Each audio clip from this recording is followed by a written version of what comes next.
given to sort of define our study area, and I think you've seen this before, that was developed by the landscape architect. We used this in the field kind of as the basis for the study area and focused our reconnaissance efforts on the trail location to get as much information in that area as possible.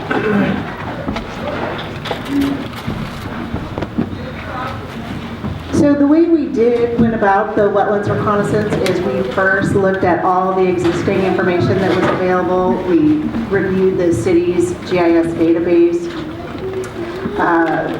reviewed previous studies that had been done. Sheldon and Associates did one in 2003, and Washington Department of Fish and Wildlife also has a database for their priority habitat and species. We looked at that, other published information, and went out to the site, and on 2 different days, December 19th and finished up on January 5th, and identified wetlands using the standard core wetland delineation manual. We did not formally delineate any wetlands, but used a GPS system to get the approximate location so we can identify which areas need to be looked at further as the process continues.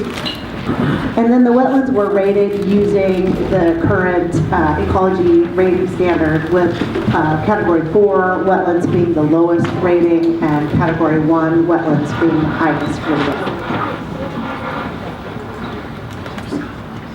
The wildlife habitat was conducted at the same time, looking at the same databases the same day, and the habitat is assessed using the typology that is presented in the wildlife habitat relationships in Oregon and Washington is sort of the standard for that. And this is what we found. This is the yellow line shows the study area boundaries, basically this is outside of where the proposed trail location is, and the blue areas indicate wetland areas that we GPSed in the field, and it's not the whole area. We didn't go into the middle of the green space so much, just focusing again on where potential impacts would be with the trail location. We found 9 wetlands there, and then 2 additional potential areas that were identified as wetland. To be categorized as a wetland, you have to meet 3 criteria. There has to be hydrology, vegetation, and soils. And the 2 areas that we identified as potential wetland did not meet the soil criteria. So if it's an issue, we would go back and look at that further.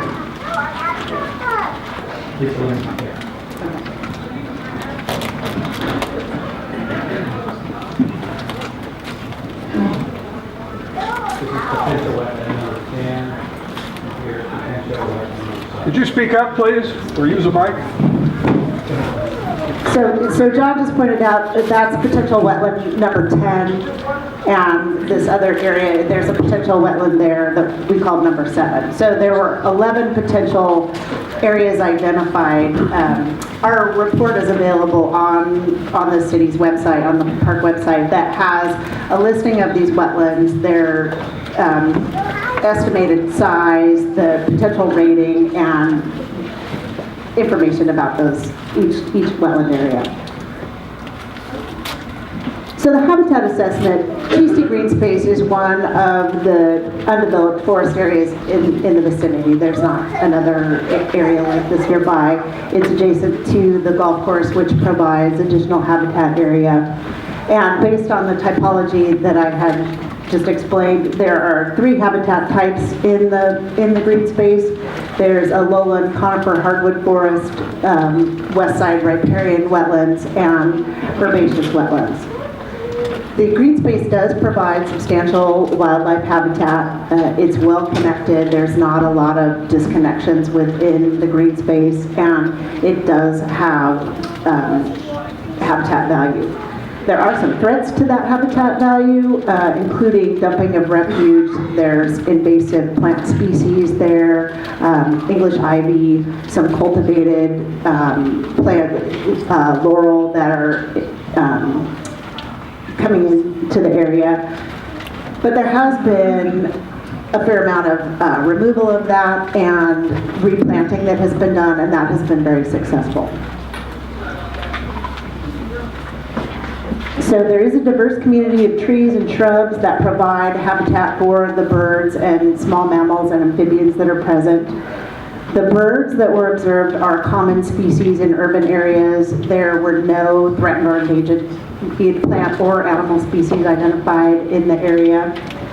On the 2 days of the field investigation, there were no mammals or amphibians that were observed, but there are a number of species that we expect to be present. They're typical of kind of urban areas, so squirrel, raccoon, possum, coyote, horse frog, and garter snake, and potentially deer.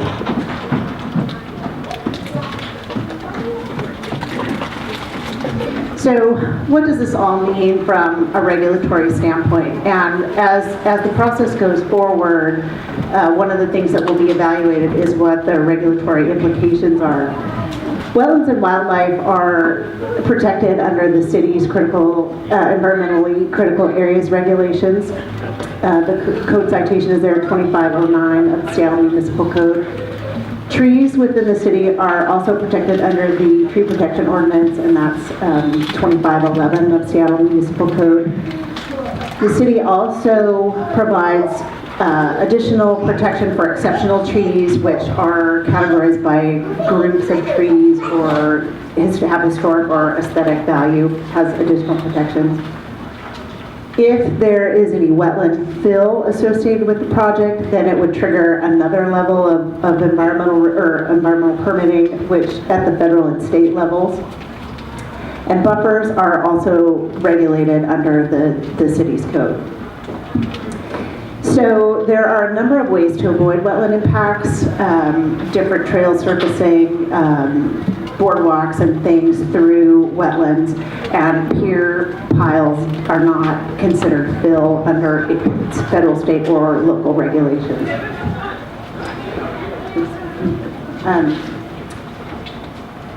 There is also a provision within Seattle Municipal Code that allows trail projects an exemption under some portions of their critical areas code, but it does need to meet a number of conditions.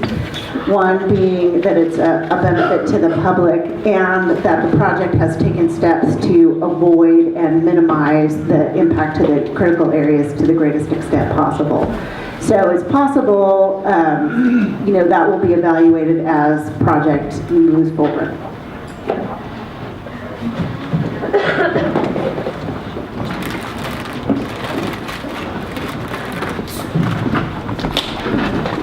Well, my name's Donald Hewlin. I'm from HW Geosciences. I'm a geotechnical engineer, and I'm going to first of all apologize because giving a geotechnical engineer a microphone is never a good idea.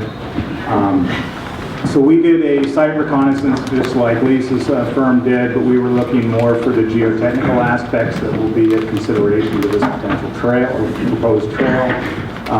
One of the things I'm going to start off with is kind of giving an explanation of the regional geology of the area, because it does become important in understanding kind of some of the stability aspects of the site. I've included here a geologic map. Each of the colors indicates a different soil type. All of the Beacon Hill that we are sitting on right now is underlined by what we generally consider glacial soils.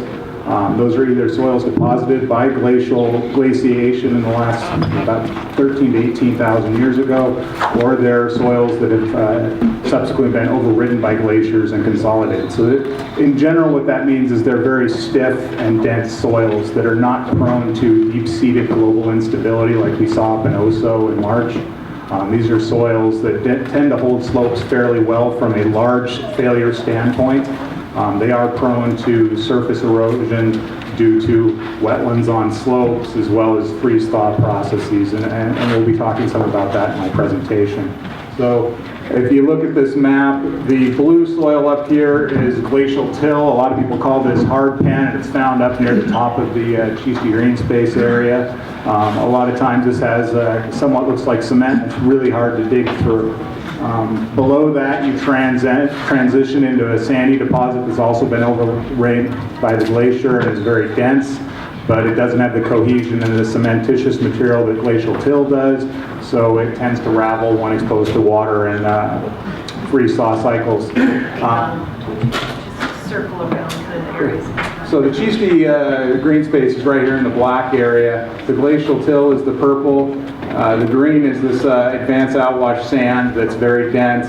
And one of the reasons that the wetlands that Lisa is talking about have developed on this site, since there is some fairly significant topography, is the next soil unit down, kind of right underneath most of the site, and it's called Lawton clay, which this hill is really known to be comprised of. It's a very fine-grained clay that's impermeable.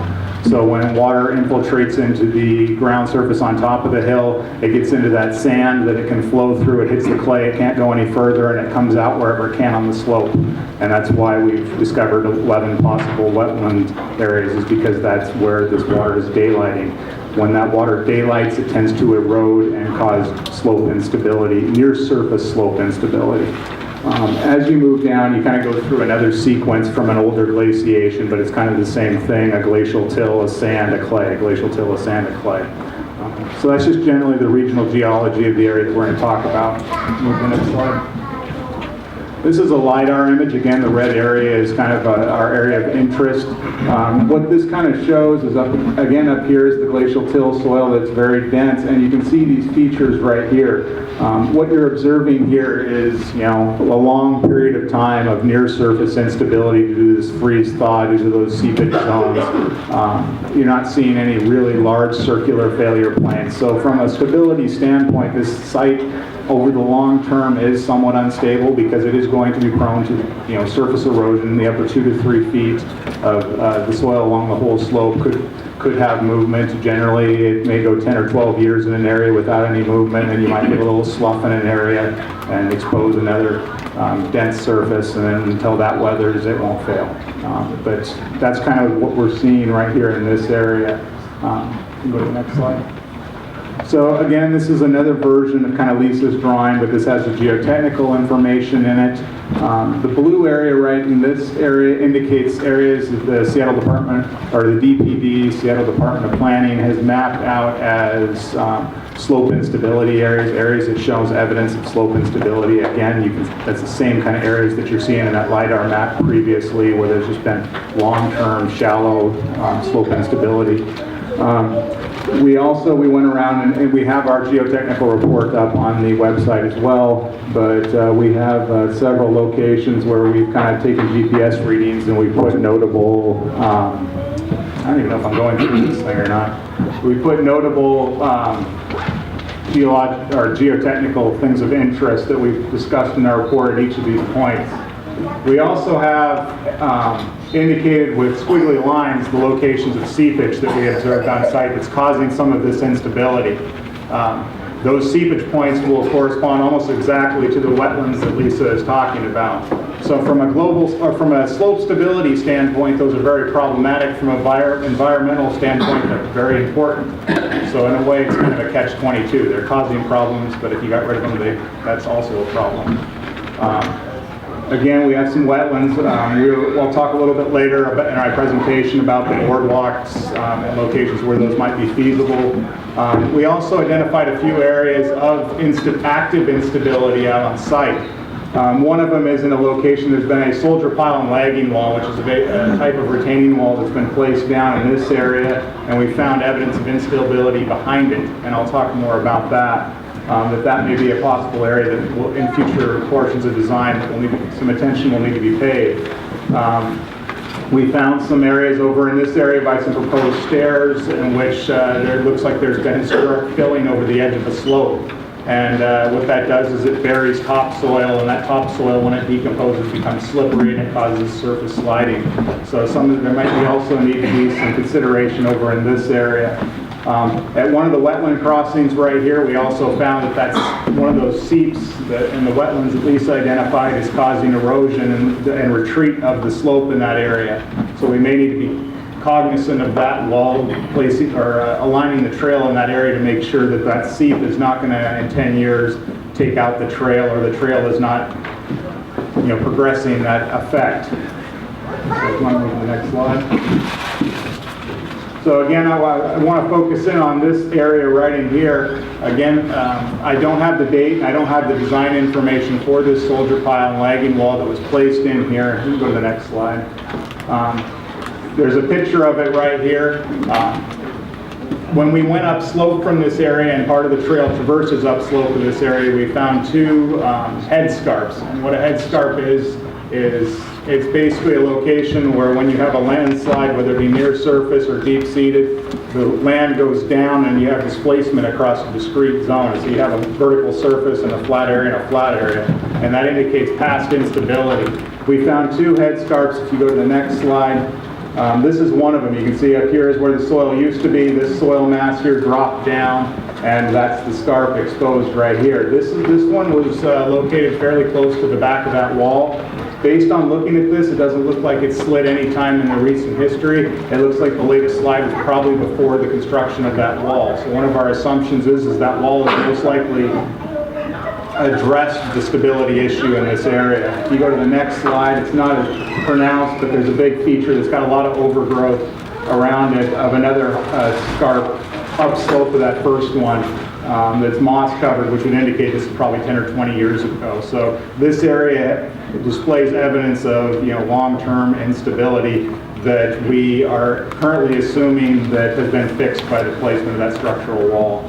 But what it comes to in this area is when you route the trail, either a mountain bike trail or a pedestrian trail are not going to have any load impact on this particular wall or instability area. So I don't think they're going to drive instability. But one thing you will need to be cognizant of is how we deal with drainage in this area. If the trail promotes drainage along the path, as long as we don't want to introduce water to these scarps, so that would be something that will need to be paid attention to during future design phases of the project. Continue on to the next one.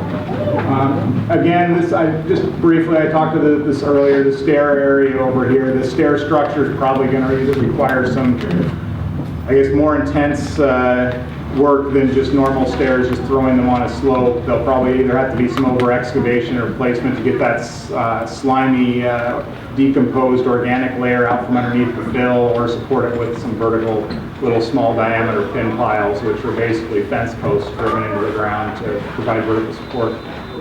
Go to the next slide. So the other areas that we really were paying attention to, and after our first day of reconnaissance, basically just walking around and seeing slope features, seepage and stuff like that, we went out and did another day of actual hand exploration. So we went and dug some holes to depths varying between 3 and 7 feet deep with little auger equipment, and then did some penetration tests that basically told us how thick the loose soil up on top was and where it started getting denser. And we did two of them at each location of possible proposed boardwalk, some at the stairs, to get an idea of what the soil conditions are and what kind of support we would need for these boardwalk structures. Go to the next slide.